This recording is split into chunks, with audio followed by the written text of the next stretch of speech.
You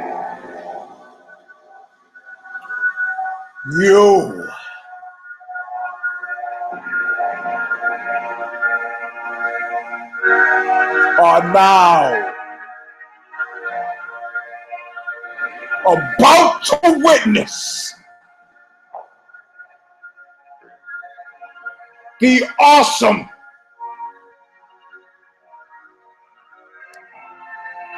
crushing might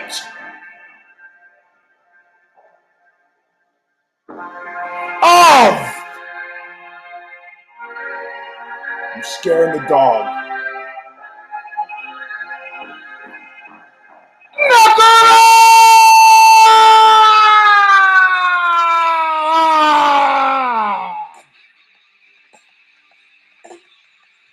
Welcome, my friends.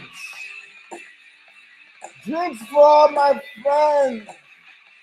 For all my friends. Welcome, my friends, to a show that apparently seemingly never ends. This is Knuckle Up, round number 333.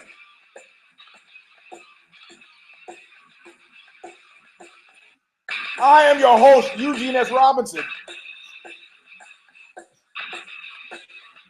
You have come to the Why Conor McG is the Jesus MMA Has Needed Hour, where we will discuss the attitude of gratitude, as well as next week's upcoming UFC Fight Night 81. But not a moment, not a single moment before the opening line that says it all, Stigmata, Calling of the Just, is the name of the CD. The song is called All of Nothing. It's the bumper music. Dig it. Those of you who are fans of the show, you might already know the line. I'm on my way back to nowhere. I took my time, but I could not see so clear. I'm taking a real good look at you. I'm taking a real good look at your face. Or being paid back and for always nothing. All right. Yeah, you know what? Someday we'll have enough production value where I can actually have the music going gently in the background. Someday we'll have enough production value where, like, you know, like a Joe Rogan, where, you know, you got the silver spoon in the mouth, and you got the studio, and you got the acoustic baffles, and you got headphones, you got fancy mics, and, you know, all kinds of nice playthings. Hey, what are you doing in there? What are you doing? It's Popeye. He sometimes sneaks into the bathroom and eats a cat poop. Why? I don't know. You like to see him? I know he's got a fan base. Look at him. Look at him. Look at that. All right. Anyway, this is round number 333. The poster has fallen early. I'm your host, Eugene S. Robinson, and it was a dead week with fighting. It doesn't matter. I've been thinking about things long and hard this week, and I'm going to share them for you. For you amateurs, you guys who have never heard the show before, maybe it's the first time, maybe you're wondering what all the hubbub is about, bub. I actually do get, like Obama during one of the elections said to the guy, "You're wearing me down." You guys in the comments are, "I don't get this guy." You know what? For this show, just fuck off. It's a dead week. We're gonna go out on some limbs that might not be to your liking. You might look. I'm sure with luck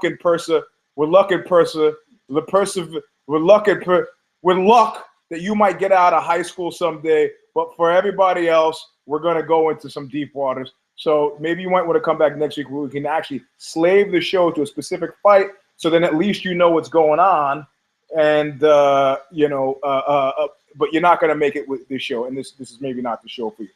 Everybody else who stays, let me lead into it by saying I started thinking about moral obligation, and I've been obsessed with this topic of moral obligation this past week, because I heard a guy on the radio talk about how the world has moral obligation to deal with Syrian refugees. And somehow the idea of moral and obligation stuck in my craw in a really unpleasant way. Now, if I look outside this window and I see a man beating a small child, it violates my sense of fair play. And maybe 99 times out of 100, maybe 98, I interfere and say, stop beating that kid. That's this.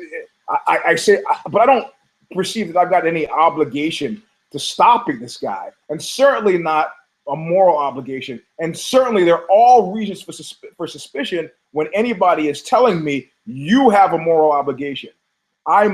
This is like religion. It's like socks. It's nothing that it's a non-transferable currency. And anybody who's much like Goebbels said, when I hear the words moral obligation, well, I'm paraphrasing and I'm getting my famous Nazi mention in the first 5 minutes. He said, when I hear the words moral obligation, I want to reach for my pistol, because these are the fuzzy words that they use to get. Why don't you run out in that field and rescue that guy? You have a moral obligation. What field? Oh, that field over there with all the mines in it. Why don't you go? It's your moral obligation. No, it's yours. No, it's yours. No. So this idea that anybody who's telling you that you have a moral obligation is somebody to be highly suspicious. I reject the idea that I have a moral obligation to do anything about Syrian refugees. In fact, I would be more than happy to never have to think about a Syrian refugee again. I don't live in Cologne, however, so I'm not in a position. I am in a position where I can comfortably say I don't really think all that often about Syrian refugees. Now, it's terrible. Yes, it's terrible where 8-year-olds are starving to death. That is terrible. But you know what's not terrible? Single men between the ages of 20 and 55 are not fucking. Those guys, single men, and there's a woman at Vice who said that she'd like to see the male population crank down to 10%. She said we could do it. They would live like kings. They would be used for breeding only, non-relationship. Women would have lesbian relationships in the future. Kids would be raised by collectives. It's kind of an entertaining idea. But she said the jails are full of men. If you hear about 10 murders today, 9 of them will be committed by men. She had a fairly interesting take, which ties into this idea of moral obligation. But I started to look at this in terms of an MMA perspective. Thanks for sticking with me. And I was thinking about how Conor McG, we can call him, he came on the scene. And in much the same way, if you remember, loudmouths always come in on the scene in the same way. They create heat, sunlight, heat and light, a lot of bit of agita, and quickly bifurcate the audience into lovers and haters. Think of how when Chael Sonnen finally started. According to my sources, it was Doug Crosby who said, "You know what? You got the makings of a heel. You should go full heel, embrace it, grow pro wrestling style. You got the mouth for it. You got the game for it. You could really change your fortunes this way instead of trying to be this guy that you're not." I don't know whether that's a conversation that actually happened, and I don't know whether it came from Doug Crosby or not. These are just the rumors I get. But purportedly, after he took Doug Crosby's advice and started opening his mouth, which is true to his character, people paid attention. People paid attention, except Chael didn't deliver. It's all right. He can't be expected. He was late in the game, and his belief was not total. Well, his belief was fueled by maybe chemicals, performance-enhancing chemicals. It doesn't change the fact that the methodology was the same. Quickly came on the scene, divided the electorate. I wanted to say bifurcated the electorate, and you had haters and lovers immediately. Until I initially hated the guy until I realized it's a put on. If you're not paying attention and don't get it, it's not for you. But it's clearly the guy was operating 2 or 3 chess moves in front of the rest of us initially, maybe still for some. Which brings us to Conor McG. So Conor McG comes, they call it Frank McCourt, who wrote the book Angela's Ashes, used to be one of my teachers in high school. And he and his brother McClatchy had this show, off-Broadway show that they worked on in New York called A Couple of Blaggards. And it's this long, pretty much it started as an improv piece where he and his brother sitting around on stage bullshitting. It's great. The literary tradition, in terms of the arts, give me Irish writers over English writers any day. and aggrieved people, you know, I mean, you know, Southern Gothic is completely framed by the American Southern experience, which has a lot to do with, you know, aggrieved peoples, whether it's post-Civil War whites or you know, or African Americans, or, you know, the suffer the yoke of slavery, whatever. It has an oral tradition where people, like, you know, things are so fucked up outside. Let's just sit around the stove. I'll tell you a few stories. This is very much like the Irish, which came up again with Conor McG firing back at Floyd Mayweather. Like, don't drag me into your American race shit. I don't want to fucking hear it. You know, I got signs over here that say no Irish, no dogs, no blacks. As far as I'm concerned, based on my experience, we're all in the same fucking boat. So fuck you with that. But it doesn't matter. He came on the scene, and he was like Frank McCourt's play, a couple of blaggards, and this tradition of, you know, the Irish bouvoirie. This guy was, you know, I'm the greatest, something we had heard before. It was pretty amazing, tearing up the guy's picture, snatching the guy being Jose Aldo, snatching his belt, you know, and quickly the community bifurcated. But I'm going to call all the rest of us the cheap seat community. And what was super revealing was when they had that group press conference.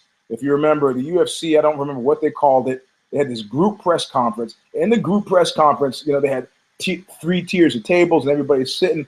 And it was so clearly a Conor McGregor masterclass, where he's like sitting there and like carrying everybody, you know. And listen, if you're sporting a championship belt, you're not sporting that belt because you got the gift of gab.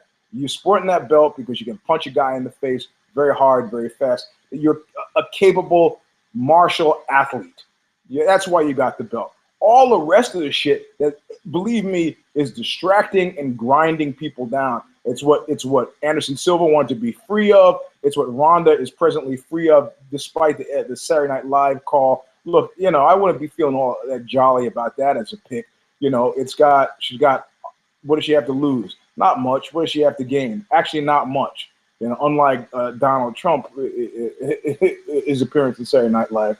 In any case, so Conor McGregor is sitting on the dais on the stage with all the other fighters, and he's like, and he, for 1 second there, he gives you, you know, behind all a blackguard, you know, the Irish braggadocio, you know, behind all that stuff, he gives you a glimpse into what he's really saying and who he's really saying it to. He goes, look, I can make you a rich man.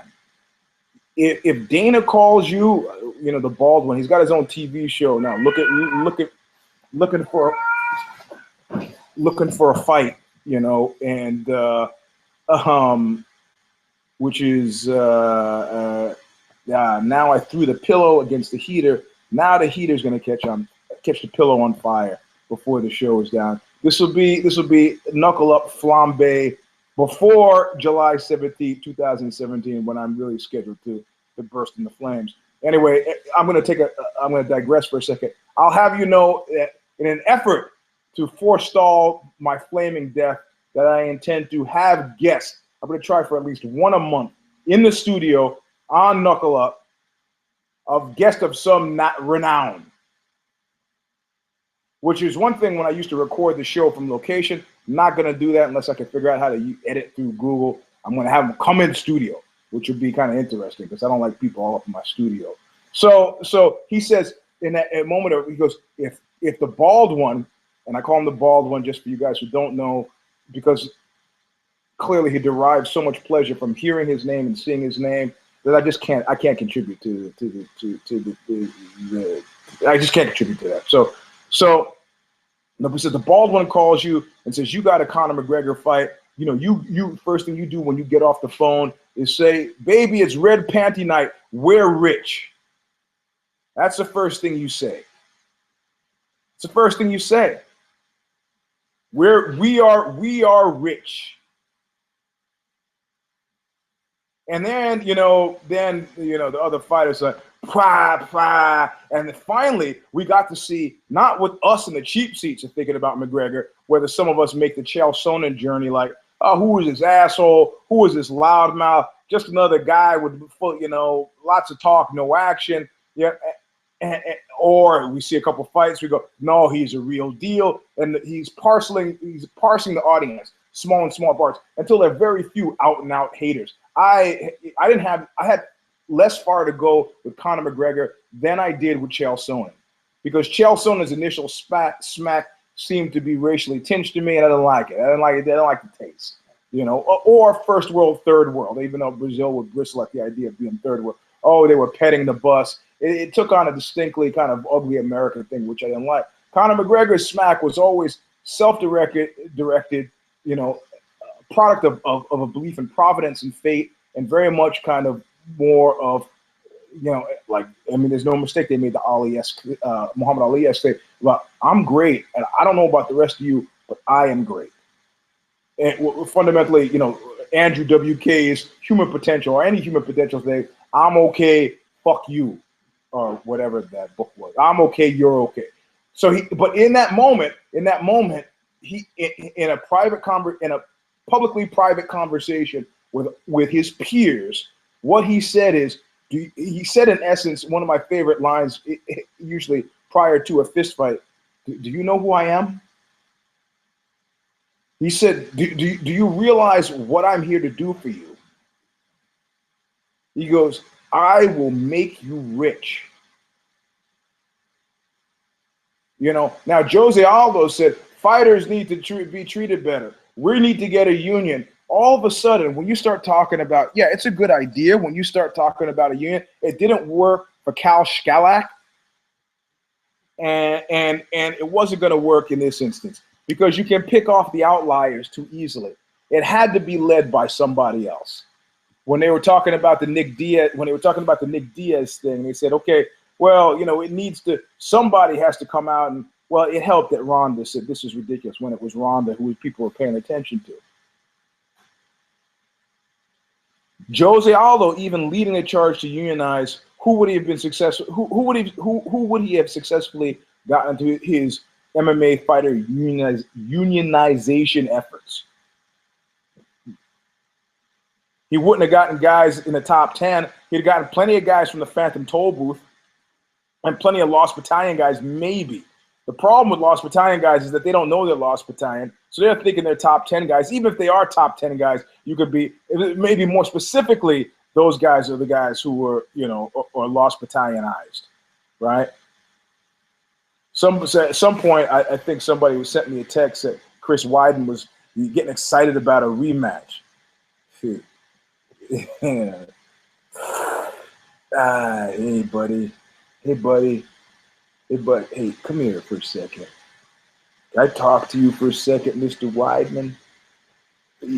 Your talk about a rematch might be kind of premature, if you know what I mean. That's my Jack Nicholson imitation. Now, you see, you're going to get a rematch kind of when hell freezes over.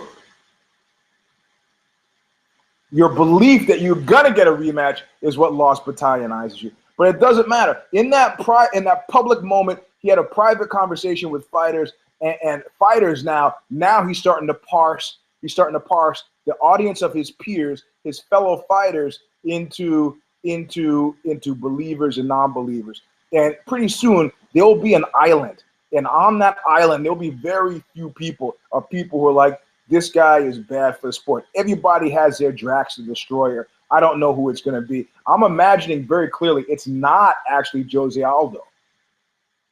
Because Jose Aldo will be one of the first people to realize this was a blessing. So let's look at the scenario now. He goes to, and I guarantee you this was not something that was pimped or pushed by the Baldwin. He goes and fights Rafael dos Anjos. This is not even a, you know, I know Frankie Edgar's sitting around pissed off. Frankie Edgar also needs to wake up and smell the fucking Cafe Bustelo, man, because this is good for everybody. Everybody. So Frankie Edgar has to decide, should I fight another fight, or should I wait, or should I just, you know, I don't want to be, just shut up and wait. because Papa's going to go out and he's going to bring back 25 million and everybody's going to be fucking happy. Just wait. If he beats Rafael dos Anjos, which I'm not making my pick this far out, and I'm not saying it's a foregone conclusion. I'm just saying it doesn't matter. It does not matter. If he beats Rafael dos Anjos, he's golden beyond measure. You know, when Fertitta appears the next day in USA Today trying to get in front of the narrative and says he will be our first $100 million fighter. It's not even a question of, oh, he got him. It's not, I mean, you got to stop thinking these adversarial terms. It's not even a question of, oh, he's got him. He came to him with facts and figures. And like one guy said to me after a particularly in politic outburst on my part, said, Eugene, let's do business like adults and not assholes. This is not any emotion. I'm looking at the figures. This is me as Conor McG. I'm looking at the figures, and the figures seem to be clearly indicating that what's about to happen is we're all getting rich. Now, you could be like Hicks and Gracie and say, I don't fight for money, or money is not the reason why I fight, he said.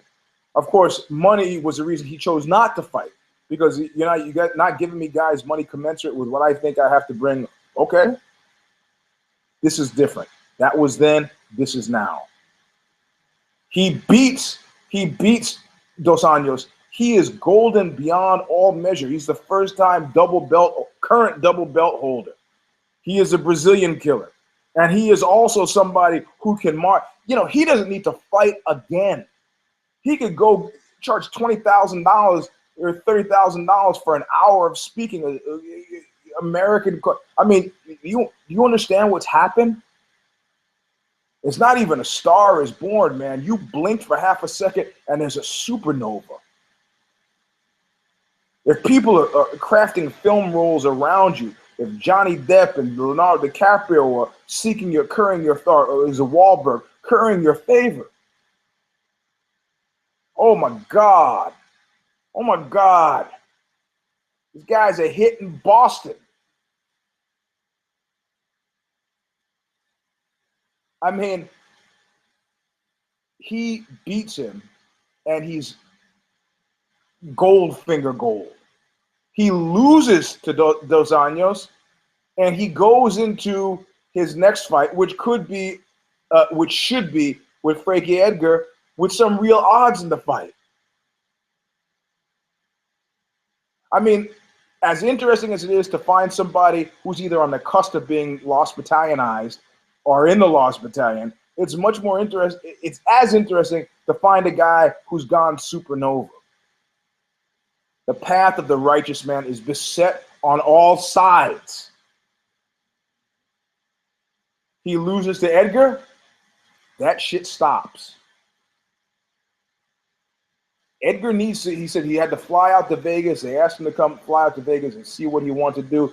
You need to not think about this like Frankie Edgar, like Nadella, the guy at Microsoft said. You know, typically, you know, you get stuff if you don't ask. If you're asking, we just remember you're the guy who's asking, which is largely bullshit. Going back to my Vietnam story about I fixed that helicopter. I did. I'm the one who fixed it. I fixed that helicopter. You remember the guy who would, if those of you who don't know the show, where his commanding officer, he was a mechanic. Every time he would finish, he'd go out and said, I fixed it. Oh, that's great. Yeah, Jimmy. No, I fixed it. I fixed that helicopter. I got it, Jimmy. Great. Thanks. Back out to fix the helicopter. So, you know, Frankie Edgar should be vocal about it, but at the same time, he realizes that his next fight with Conor McGregor, if Conor McGregor beats Rafael dos Anjos, is gold. If he loses to Dos Anjos, it's still gold. Don't you realize that it's one thing to talk about a union and demand lower equitable treatment for the guys on the bottom rung, the Phantom Toll Booth crew, where the majority doesn't sit.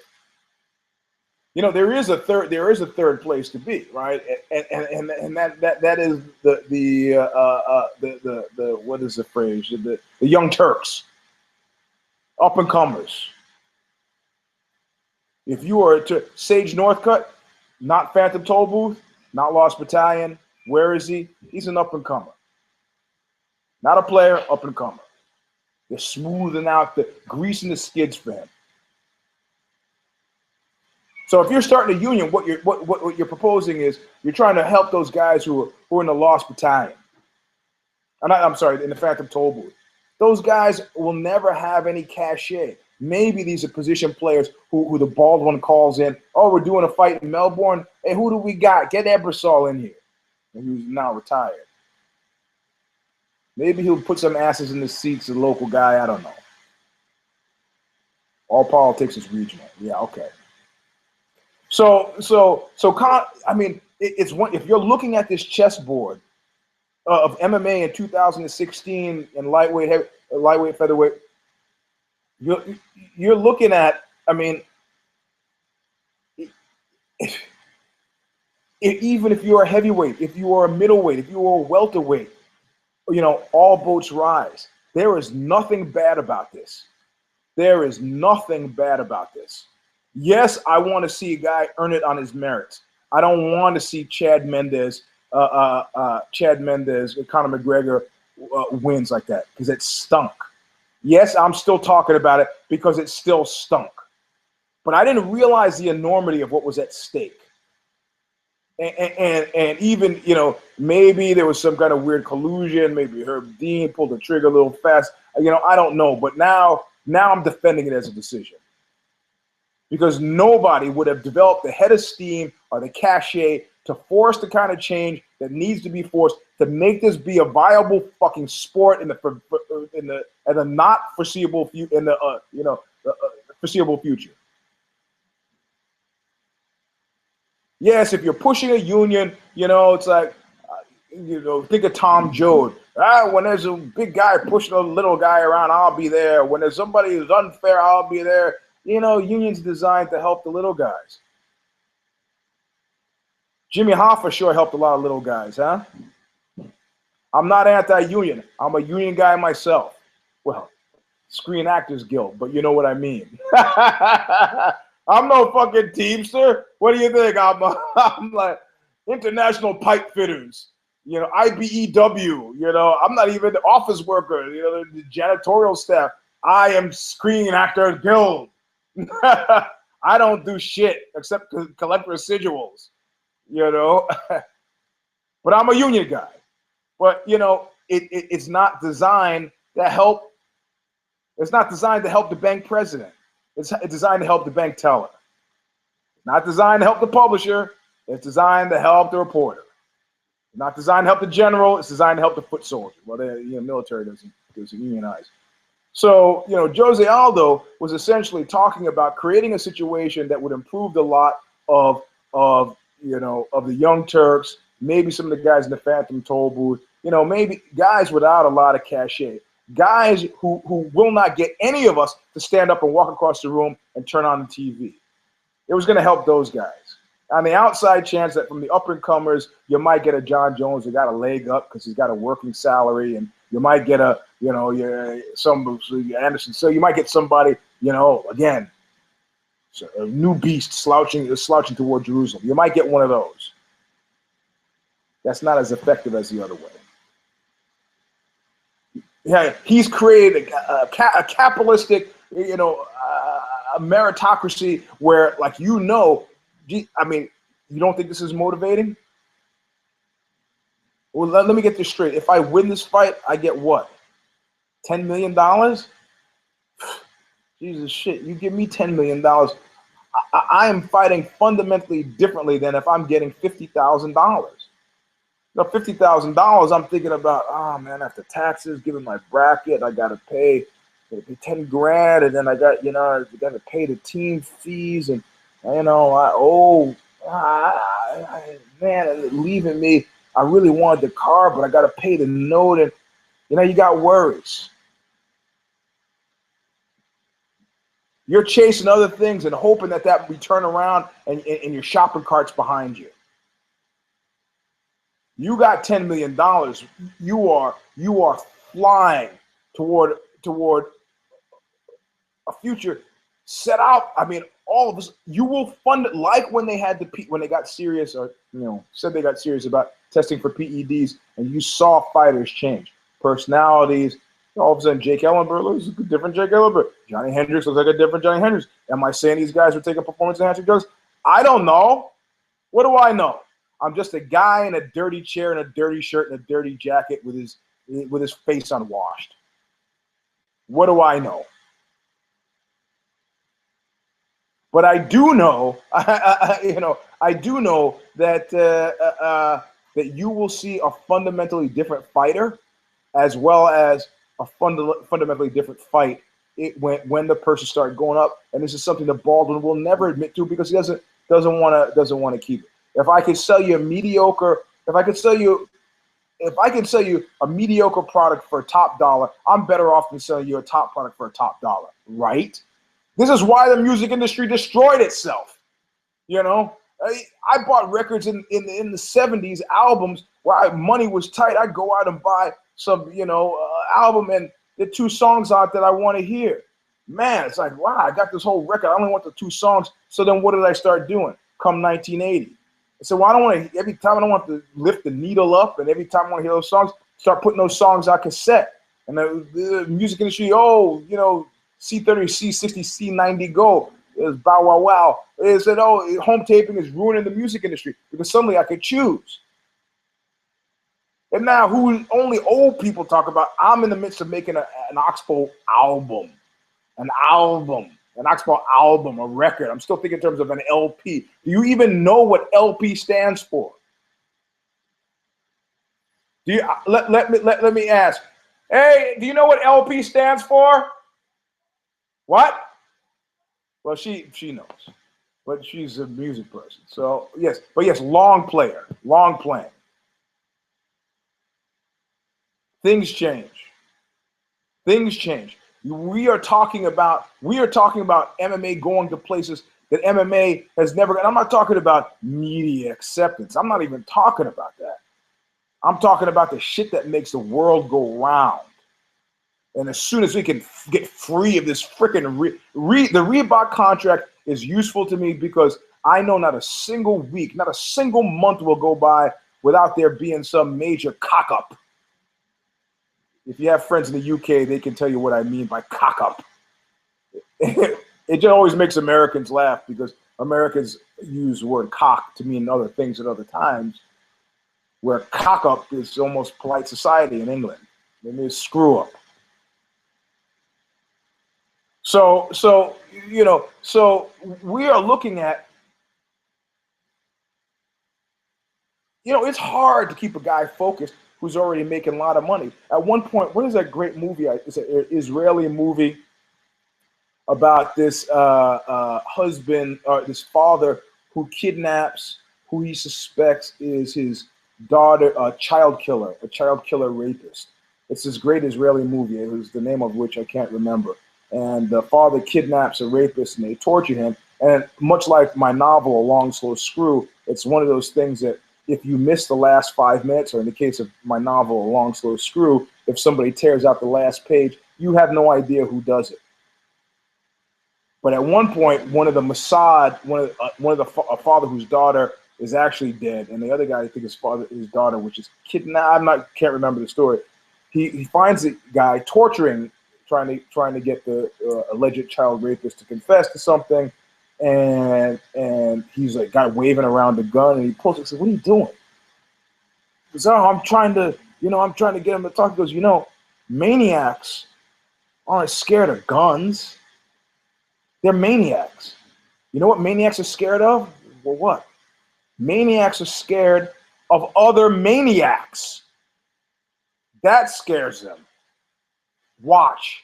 And the Mossad guy goes out, and he goes full maniac, and the guy gets freaking, him going full maniac means that fingers are being chopped off and so on and so forth.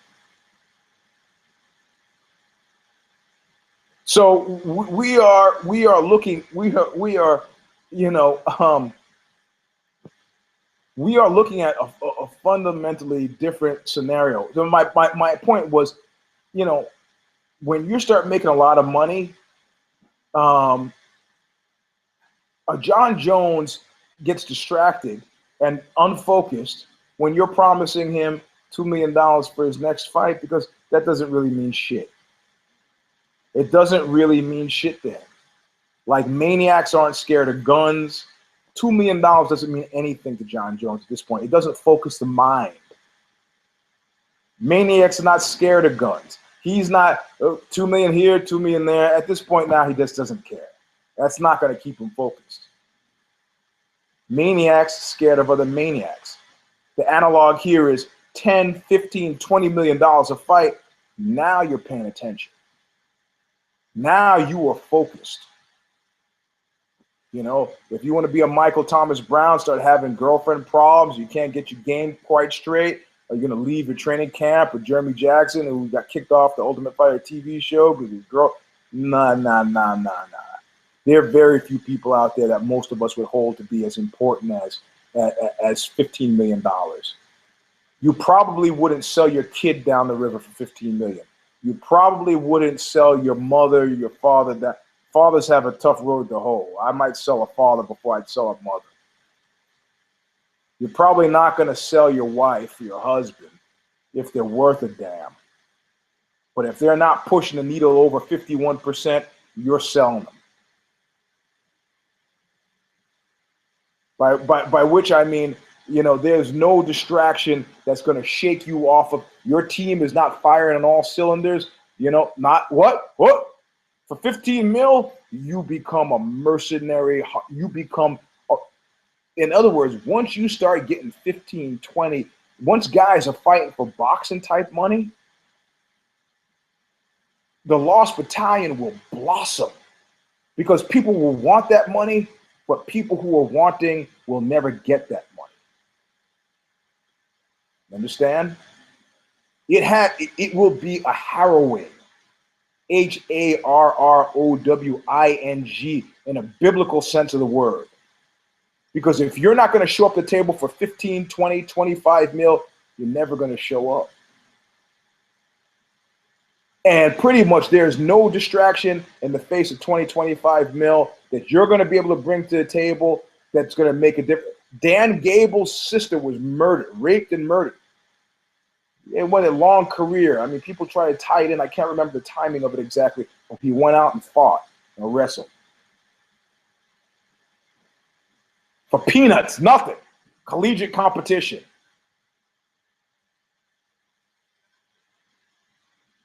You know, your people will focus. They'll focus in a way they haven't focused. Just like the PED, supposed PED thing, change the landscape. Conor McGregor, already now admitted to by the Fertittas as being the first $100 million man. If and of course, this is a big fight against him and Dos Anjos.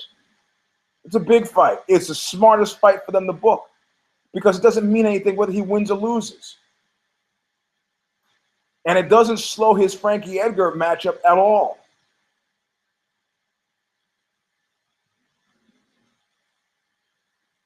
And do you understand? I mean, this is tri-level chess, 3 steps ahead. If he loses, let's just get crazy for a second. If Conor McGregor loses to Frankie Edgar, he says you have the newly reconstituted, humble Conor McGregor, who says, I guess I just have to start at the top again. Or start, you know, back to the drawing board, start the line and see. And you know what that means? That means he fights Jose Aldo Part 2. Big, huge money-making fight. Why would Frankie Edgar fight that fight? He's got the belt. Oh, yeah? What's the matchup? Frankie Edgar against Jose Aldo? No, nobody wants to see that yet. They want to see Conor McG and Jose Aldo. In other words, Conor McGregor's fights in the foreseeable future are all huge fights. He's getting that $100 million. Don't you see? And he loves the sport. He's going to be rich. He's going to make, it's like, what is that great line from that Dead Kennedys song? California Uber Alles, but we've got a bigger problem now, which he redid the song for Ronald Reagan. There's a great line where he just starts ranting making money for President Reagan and all the friends of President Reagan, making money for Conor McGregor and all the friends of Conor McGregor. You think Conor McGregor gives a shit about the fines that they're fining fighters for having non-standard Reebok gear on? In fact, Reebok could keep all their bad designers, their horrible spellers, their shitty copy editors, their bad PR people. Keep them all, keep them all. Because all you need is your $100 million man to say, this deal is crappy. I don't like it. Where was I? I'm sorry. I was on Jimmy Kimmel saying, I don't like it. And I was on Jimmy Fallon saying, I don't like it. And I was on Stephen Colbert saying, I don't like it. Really? How's that for your press efforts? What are you going to do to that guy? Dana, give him the shirt. Not wearing it. Give him the shirt, but wear a shirt. Not wearing it. He's in that wonderful Mike Tyson twilight of, what are you going to do? Mike, this is live TV. I don't give a fuck. What are you going to do? It's a question that answers itself. You're doing nothing. You're not doing a fucking thing. Not jack shit, nothing. Jesus has stalked into our midst, and if you don't appreciate how this will have nothing but a positive impact on MMA in total, you are missing the point. You're missing the point. I was in December 15th, in the fall of December of 2015, was sitting here in the same place telling you that I was morose over the 2016 prospects, and I'm not doing that now. Why? One man, Conor McGregor. I'm not making too big of a case of this. If you're believing I'm making too big of a case of this, you're not thinking about this right. Anybody in the sport, even the guys who are standing in line in front of him, the guys who, when they have photo sessions and people with belts show up, those guys, the smarter ones realize this already. They realize it already. They realize it already. Like John Lovitz had that character on Saturday Night Live. Get to know me. You should hope that he sticks. He's 27 years old. You should hope he sticks around for as long as possible. There will come a time where he's just another fighter, but you hope that's not soon. You really hope that's not soon. And unlike some of these fighters who, get to the mountaintop and say, "Oh man, shiny string, mountaintop, shiny string. Oh man, baubles and bangles and beads. Oh man." He gets to the mountaintop. It seems like so in other words, if his jiu-jitsu is only okay now, in 2 years, it'll be much better. If his wrestling is only okay now, like a GSP or even a Czech Congo, it seems to be educable. He's not like one of these guys that goes, fuck that, I'm going to stick to my strong suit. It's too late for me to get where Ronda is, kind of. Can I get good enough at boxing to prevent the onslaught that will finish my career? She's 2 or 3 steps ahead. She is pretty much, if I lose to Holly Holmes again, I'm done. Tell me where the road turns. I don't know. But if I can't get better Holly Holmes, I don't know why I'm hanging around here. I'll do Saturday Night Live again, maybe. Anyways, I said I was also going to spend some of the time. I'm right. I already got the Nazis out of the way. I have no outre sex stories. I do have one, but it's really, I can't talk about it. It's one of those. I told her that if you were training with me this morning, Guy, training at the Sorrow Academy, you heard it. But let's talk about UFC Fight Night. Fight Night 81, Dillashaw and Cruz. Now this coming week we're gonna do a Care I Don't Care preview and an If I Did It, in which some of these things we'll talk. So I don't want to tilt my hand. There are a lot of fighters. Latifi, who's fighting, who I like. Tim Boetsch, who I like. Ed Herman, who I like. Cruikshank, Paul Felder, who was a Don't Care, who moved to Care. Paul Felder, Maximo Blanco, who doesn't have an opponent yet. We have Dagestani or Armenian Tasumov. I love the offs. Whoever the offs are. Yeah, Patrick Cote. Hey, yeah, remember him? He's back. Ross Pearson. There are a lot of Travis Brown and Matt Mitrione. You know, people are texting me already. If Travis Brown loses, it'll be a second in a row. Is he get cut for ruining the Golden Girl? I don't imagine so. Anthony Pettis against Eddie Alvarez. Pettis' stumble of late. Where's his head? Can he make it back? Alvarez looks out to put him on. There's a lot of great fights in the card. But we're gonna talk about it later on this week at the Care Don't Care. I'm gonna cheat the show, but I want to talk about Dillashaw and Cruz, and I want to call my shot from here on out. And I'm gonna give the fight to Cruz. I'm not ruining the Care Don't Care preview by telling you that now. Why? Because I'm talking about the head game, foreigner style. It's just you and me, baby. Head game. Instead of making love. Nah, if you don't think, part of the Irish blackguard thing, part of the Conor McGregor thing, you got to realize what are the Australians, what do they call it? I'm just winding you up, taking the piss. I mean, part of it is I'm just taking the piss. I'm just taking the piss out of you, I mean, and part of what makes it palatable is that you go, I know that he knows that I know that he's fucking around, that we're joking, that we're having a good time.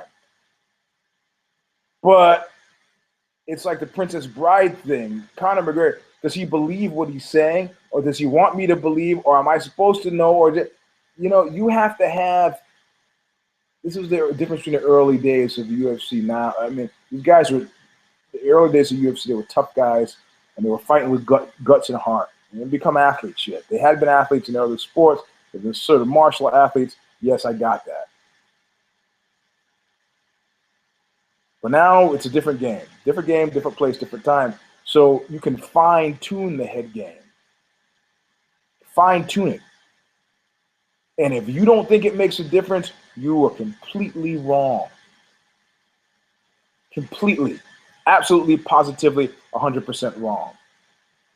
I mean, Conor McGregor got to where he is right now because he crawled into Jose Aldo's head in a way that I didn't think would be possible initially. But that long press tour, it got to him. It got to him. Dominic Cruz, people say, but he still comes in with his head held a little bit high. A TJ Dillashaw, no. Under normal circumstances, if he shows up at TJ's gym and they're training, yep, maybe. 99 times out of 100, if Conor McGregor just shows up at Jose Aldo's gym and says, hey, let's do some sparring, and he might lose. But a steady campaign of crawling around inside, you know what? You don't think so? I talked to a guy, I wrote this book, Fight, Everything Everyone Knows About Asking, but Asking for Asking. And in it, I interviewed this guy who trains, he's got an institute, Muay Thai, Bondo, now bodyguard guys. And he pretty much, I don't know if I put this in a book, I don't remember. He goes, you give me a man and I could turn him into a psychotic killer within a month. I could do this 9 times out of 10. Well, there's nothing you can learn in a month that's going to turn you into a psychotic killer. He was talking very specifically about crawling to the guy's head. Crawling to the guy's headspace. Crawling around inside and rearranging things. And if you don't, if you're smart, you can be outsmarted. If you are not smart, you can be outsmarted. There's certain people who are hypnotizable. They're known by hypnotists as being highly suggestible. Typically, they say the test is whether you could roll your eyes back in your head while you're just sitting around. Can't really do it. There's some, you could talk smack about me. This is guys who try to, some of you, the commenters who try to hurt my feelings with, calling me the really predictable names like it was going to bother me. And I gave you, those of you who have been listening to the show no longer, I gave you the key to figuring out how to actually irk me, even though I know it's coming and it works every time. The Eugene, you of all people, it actually gets me every time, even though I know it's like, but other than that, I'm pretty much immune to it. Guys are fighting, they're crawling around, except when I started to get older, then the old thing started to bug me. But I was aware of it fast. Like LSD, man. You got to know yourself. You got to know yourself before you take LSD because you're going to learn about yourself so fast and so hard, it might hurt a little bit. So does Dillashaw, has he had enough time to be able to form a, what is the word I'm looking for? Carapace. Guy is getting on me about using all these big words, Eugene. What the? Come on. I tell you, like my kids, you should have a little red book in your house with the word D on the cover, Airy at the end, dictionary. Look up the word. I've had enough time, Has Dillashaw had enough time to form a carapace that makes him immune to the slings and arrows of outrageous fortune and Dominic Cruz's, crawling around his brain pan? I don't think so. So I think that fight is a foregone conclusion. I'll talk about it this week, but my pick. My pick is Cruz. For many reasons more than I just stated. But anyway, that's the end of the show. This is round number 333. I got to thank all you viewers. The numbers are going up. I can see it now. Wow, this is amazing. Thanks for spending your Sunday night with me.